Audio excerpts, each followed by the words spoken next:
পরকীয়া সন্দেহকে কেন্দ্র করে ছোট ভাইয়ের হাতে বড় ভাই খুন হয়েছেন। মঙ্গলবার সকালে এ ঘটনা ঘটে। স্থানীয় সূত্রে জানা যায়, নিহত একাব্বর ছিলেন মৃত হায়দার আলীর দ্বিতীয় স্ত্রী নাসিমার ছেলে, আর ঘাতক ফারুক একই বাবার তৃতীয় স্ত্রী মোশেদার ছেলে।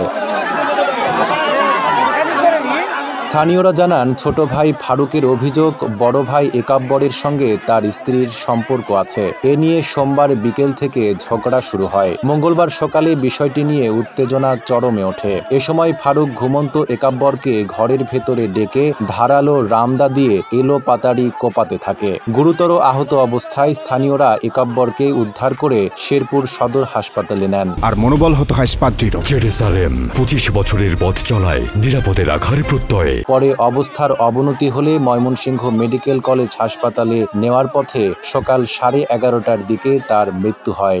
বাইরে ওই ভাই কুক মারা ফেলা রাখছে। আমি আবার যখন উঠছি উঠি দিয়ে পরে আছে, পরে যখন কাছে আমি এটা দেখে আমি অফিসে যাই ওখানে পড়েছি। পরে আমার মানুষজন পানি ফুনি ডাইলা পরে সুস্থ করার পরে হাসপাতালে নিয়ে গেল। এ ঘটনায় ফারুকের স্ত্রী মাকসুদা বেগম পরকীয়া সম্পর্কের বিষয়টি অস্বীকার করেন এবং দাবি করেন ফারুক নেশাগ্রস্ত হয়ে এই নির্মম ঘটনা ঘটিয়েছে। সকালে ঘুমতে উঠলাম, উঠার পরে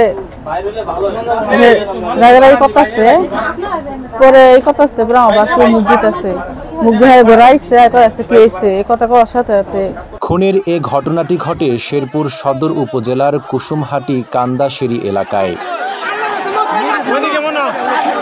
এদিকে শেরপুর সদর হাসপাতালের চিকিৎসক ডাক্তার প্রমা জানান, একাব্বরের অবস্থা ছিল আশঙ্কাজনক। তার হাত, গলা ও শরীরের বিভিন্ন স্থানে গভীর কোপের ক্ষত ছিল এবং প্রচুর রক্তক্ষরণ হচ্ছিল। জরুরি চিকিৎসার পর দ্রুত ময়মনসিংহ মেডিকেলে রেফার করা হয়।